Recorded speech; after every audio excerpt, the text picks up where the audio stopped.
Binationaux BXL. Et la chaîne YouTube qui vous montre les binationaux congolais d'Europe.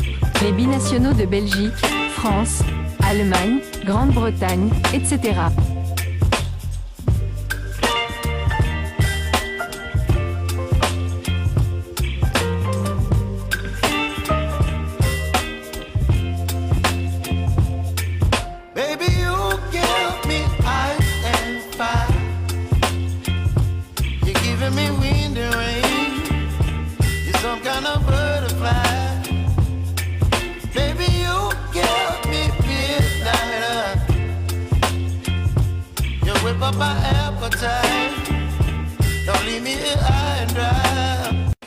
Bonjour à tous. Dans ce sujet, nous allons parler des léopards de la RDC engagés dans la très difficile course au Mondial 2026.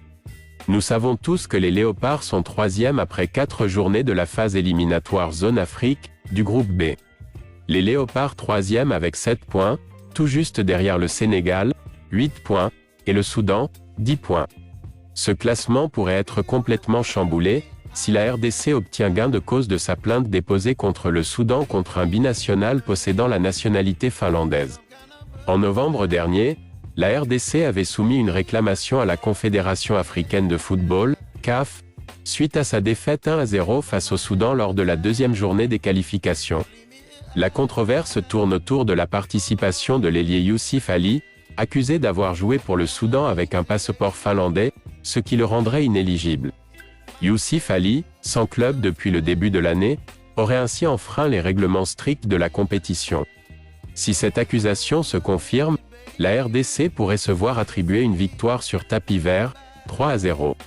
Cela bouleverserait le classement actuel, plaçant la RDC en tête du groupe avec 10 points, reléguant le Soudan à 7 points et le Sénégal à 8 points. Nous aurions le classement suivant. 1. RDC, 10 points, plus 3 points. 2. Sénégal, 8 points. 3. Soudan, 7 points, 3 points.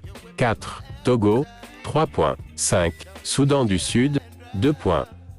6. Mauritanie, 1 point. Dodo Landou, le team manager de la sélection congolaise, a récemment réitéré la confiance de son équipe dans cette affaire lors d'une intervention médiatique éclairée. Il avait dit ceci: le joueur n'était pas autorisé à jouer avec un passeport finlandais. C'est donc un joueur finlandais qui a évolué avec le Soudan. Étant donné que ce n'était pas un match amical, les textes stipulent clairement qu'il y a infraction, a-t-il affirmé ce week-end avant d'ajouter. Nous sommes en procédure pour relancer la dénonciation. Dès que les documents seront envoyés, je suis persuadé que nous obtiendrons gain de cause. Nous nous sommes scrupuleusement basés sur les textes du règlement. Mais, où en sommes-nous exactement avec la réserve que la République démocratique du Congo avait formulée après la rencontre Soudan-RDC? Dodo Landou, team manager des Léopards, a éclairé l'opinion à travers une vidéo. Et reste confiant sur une suite favorable dans ce dossier. Pour rappel, après sa défaite face aux Crocodiles du Nil le 19 novembre 2023, 0-1, l'équipe nationale avait entamé une procédure à l'encontre du joueur Youssouf Ali, accusé d'avoir présenté un passeport finlandais, car sans doute, il n'avait pas encore obtenu son passeport soudanais, suite probablement à la guerre qui paralyse la bonne marche de ce pays. Malheureusement, suite à la lenteur du service informatique de la Fédération congolaise de football, la procédure a été close mais a pu être relancée. La plainte est actuellement toujours en cours et pourrait toujours faire obtenir gain de cause aux léopards. Sans plus attendre, je vous invite à suivre les propos de Dodo Landou à travers cette vidéo postée très rapidement sur les réseaux sociaux pour faire taire les spéculations de l'opinion des Congolais, qui allaient bon train. Suivez et nous nous retrouvons, tout de suite après. J'ai vu la décision. Autorisation qualifie le joueur. Nulle part il a été autorisé à jouer avec un passeport finlandais. Je vous le dis. Nulle part.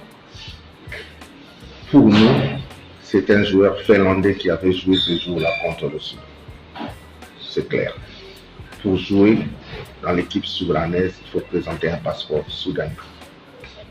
Sauf dans les matchs amicaux. Et là, on n'était pas dans un match amical, on était dans les compétitions officielles. Donc, moi, je ne me fie pas aux rumeurs. On parle de texte, on parle de règlement, et c'est ça la seule chose crédible.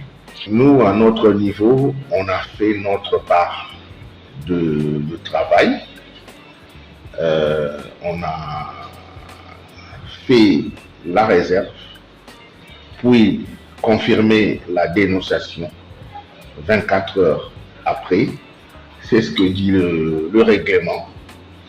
Et lorsque la FIFA a demandé que le dossier soit saisi sur le portail juridique de la FIFA, et c'est au niveau du service de l'informatique de la fédération que ça a un peu traîné. Et donc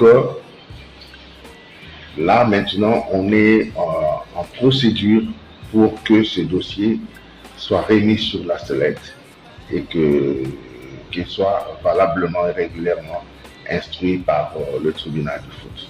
Incontestablement, dès que ce document est remis sur la sellette, et je pense que on pourrait obtenir gain de cause. Et donc là, on est encore en cours de procédure parce que il a été déclaré que le service informatique aurait réagi en retard.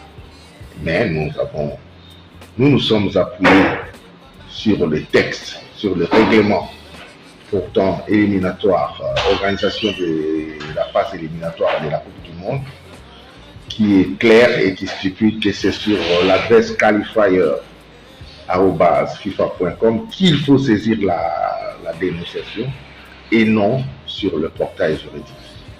Donc, c'est une question de procédure et dès que cette question de procédure sera résolue sur les fonds, incontestablement, on obtiendra gain de cause.